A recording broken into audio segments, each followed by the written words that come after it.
શાળાના ચોંકાવનારા ષડયંત્રની।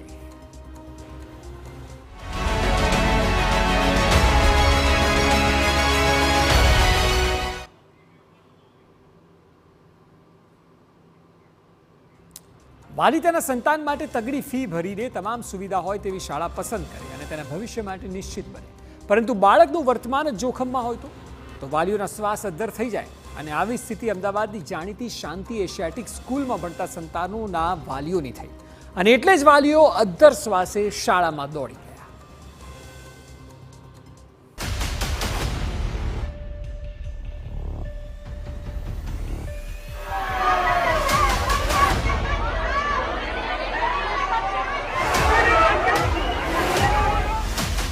હોબાળો નથી, આ ચિંતા છે, આ ઉચાટ છે, આ ગભરામણ છે। ચિંતા પોતાના સંતાનના જીવની છે। શેલામાં આવેલી શાંતિ એશિયાટિક સ્કૂલમાં ભણતા વિદ્યાર્થીઓના જીવ જોખમાયા હતા અને શાળાએ આ વાતની વાલીઓને જાણ સુદ્ધા કરી નહીં અને ઘટના પણ કોઈ સામાન્ય ન હતી। લાગી હતી એસીમાં આગ। कल 3 एसी सेकेंड और थर्ड फ्लोर पे साथ में फुट गए थे और हम लोग को धुआं सब हो गया था और हम लोग को नीचे ग्राउंड फ्लोर पे ले गए थे और मैम और बच्चे थोड़े बहुत बेहोश भी हो गए थे, स्टेयर्स में गिर भी गए थे और है ना हम लोग को यहाँ पे पूरा ब्लैक हो गया था दीवार और है ना हम लोग को कुछ बोल नहीं रहे थे, कुछ फैसिलिटी नहीं ली थी। मैम मम्मी को भी नहीं पता था, मैंने अपनी मम्मी को खुद जाके घर जाके बताया।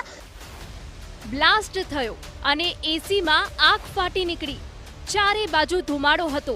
સદનસીબે બાળકોને સલામત બચાવી લેવાયા અને આગ પણ વધુ ફેલાય તે પહેલા બુઝાવી દેવાઈ, પરંતુ વાલીઓની ચિંતા ત્યારે વધી જ્યારે વાલીઓને આ દુર્ઘટનાની જાણ ન કરી। જ્યારે સવાલ પૂછ્યો તો પહેલા મોક ડ્રીલની વાત કરી, પરંતુ વાલીઓ ડીઈઓને લઈને શાળાએ પહોંચ્યા ત્યારે હકીકત સ્વીકારી। અમને સાચા ટાઈમે ઇન્ફોર્મ કરવા જેવું હતું કે આ વસ્તુ બની છે। જેમ મણિનગરમાં થયું આ વસ્તુ બની હતી, એ લોકોએ ઇન્ફોર્મ કર્યું અને 2 દિવસની રજા રાખી રિપેર કામ કરવા માટે। એમણે એવું કર્યું હોત તો અમે એમને સપોર્ટ કરત કે હા તમે રિપેર કરો, 2 દિવસની રજા રાખો, પણ એ ઇન્ફોર્મ નથી કરતા, ડિનાય કરે છે કે કશું જ નથી થયું। હવે આ વોલ ડેમેજ થયું અને બીજા દિવસે છોકરું આવે અને વોલ પડે તો શું થાય?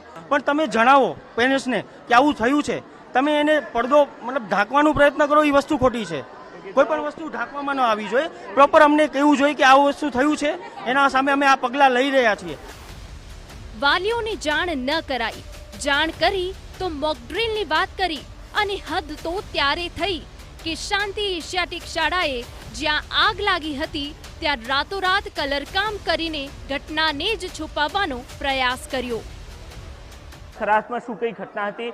બેઝમેન્ટ વાળી જગ્યા છે અને અહીંયા તમામ રૂમ જેટલા પણ રૂમ અહીંયા આવેલા છે ક્લાસરૂમ, એમાં વ્હાઇટ કલરનો પેન્ટ કરવામાં આવેલો છે, પરંતુ જે જગ્યા પર આગ લાગી હતી એ રૂમને રાતોરાત પેન્ટ ચેન્જ કરી દેવામાં આવ્યો છે અને યલો કલરનો પેન્ટ અહીંયા જે છે એ કરવામાં આવ્યો છે। એ પણ આપને દેખાડ્યું કે કેવી રીતના અહીંયા રાતોરાત જે કલર છે એ ચેન્જ કરી દેવામાં આવ્યો છે। આ રૂમ છે કે જેમાં ગઈકાલે આગની ઘટના બની હતી, એનું જે એસી છે એ શોર્ટ સર્કિટ થયું હતું અને ત્યારબાદ તરત જ એ રૂમમાં કલર રાતોરાત ચેન્જ કરવામાં આવ્યો છે। આ ગંભીર ઘટના હતી।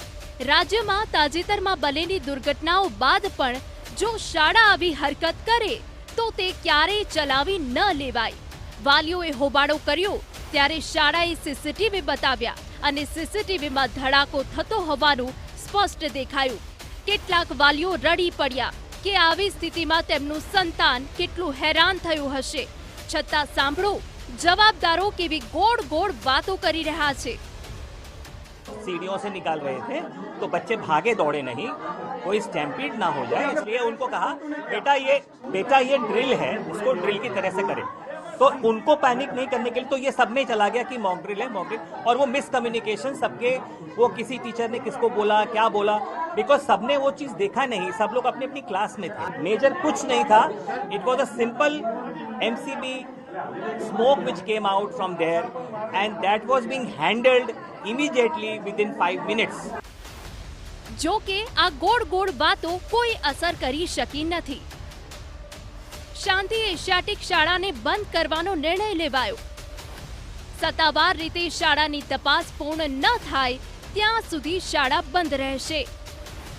શાળા બંધ હશે ત્યાં સુધી બાળકોને ઓનલાઈન શિક્ષણ આપવાનું રહેશે. જરૂરી તમામ તપાસ પૂર્ણ કર્યા બાદ જ શાળાને ફરી શરૂ કરવાની મંજૂરી અપાશે. તમામ પ્રકારે બાળકો માટે આ બિલ્ડિંગ સલામત છે તે સુનિશ્ચિત થશે ત્યારબાદ જ બાળકો માટે ઓપન થશે. પણ ત્યાં સુધી શાળા પાસે એવી લેખિત બાંયધરી પણ લેવામાં આવે છે કે બાળકોના શિક્ષણ સાથે કોઈ ચેડા કે કોઈ કોમ્પ્રોમાઇઝ નહીં કરવામાં આવે. બાળકોને નિયમિત રીતે ઓનલાઈન શિક્ષણ મળી રહે તે પ્રકારે શાળાએ ફરજિયાત વ્યવસ્થા કરી દેવાની રહેશે. હાલ તો સ્કૂલ સામે કડક પગલાં ભરાયા છે. જો કે વિદ્યાર્થીઓને ફરી ઓનલાઈન શિક્ષણની સહારે છોડી દેવાયા છે. જો કે શાળા સામે માત્ર શૈક્ષણિક જ નહીં, કાયદાકીય કાર્યવાહી પણ થઈ રહી છે. પોલીસે પણ શાળામાં પહોંચીને તપાસ કરી હતી. પ્રાથમિક તપાસમાં શાંતિ એશિયાટિક શાળાની બેદરકારી સાબિત થઈ. આગની ઘટના અંગે શાળાએ વાલીઓને જાણ ન કરી. હવે પોલીસ તપાસ કરશે કે ઘટના કેવી રીતે બની હતી. ઘટના અંગે કોની બેદરકારી છે તેની હવે તપાસ થશે. સ્કૂલ સામે નિયમો અનુસાર કાર્યવાહી કરાશે. બાળકોના ભવિષ્યની સાથે કોઈ પણ સંજોગોમાં કોઈ પણ ચેડા ચલાવી લેવામાં નહીં આવે અને જે કંઈ ઘટના ઘટી છે એની ગંભીર નોંધ લઈ આગળની કાર્યવાહી કરવામાં આવશે. આગ લાગી, આગને કાબૂમાં લેવાઈ, પરંતુ વાત અહીં એ છે કે આગ જેવી ઘટનાને શાળાએ છુપાવી કેમ? વાલીઓએ હોબાળો ન કર્યો હોત તો વાત અહીં જ દબાઈ જાત. વિદ્યાર્થીઓના માથે જોખમ તો આમ જ લટકતું રહ્યું હોત. ત્યારે સવાલ એ થાય કે શાળાએ આગની ઘટના છુપાવી કેમ? શું શાળા દુર્ઘટના દબાવી દેવા માંગતી હતી? ઘટનાના તુરંત બાદ વાલીઓને જાણ કેમ ન કરાઈ? કોઈ વિદ્યાર્થીને ગભરાઈ જવાથી કંઈ થયું હોત તો જવાબદાર કોણ હોત? શાળાએ આગના પુરાવા નાશ કેમ કર્યા? રાતોરાત આગવાળા રૂમમાં રંગરોગાન કેમ કરાયું? તપાસમાં આ તમામ સવાલોના પણ જવાબ મળશે. પરંતુ ઘટનાએ હવે તમામ વાલીઓની ચિંતા વધારી છે. જો શાળાઓ આવું વલણ દાખવશે તો તમારું બાળક સુરક્ષિત વાતાવરણમાં ભણી રહ્યું છે તેની ગેરંટી કોણ આપશે? નરેન્દ્ર રાઠોડ સાથે બ્યુરો રિપોર્ટ, TV9.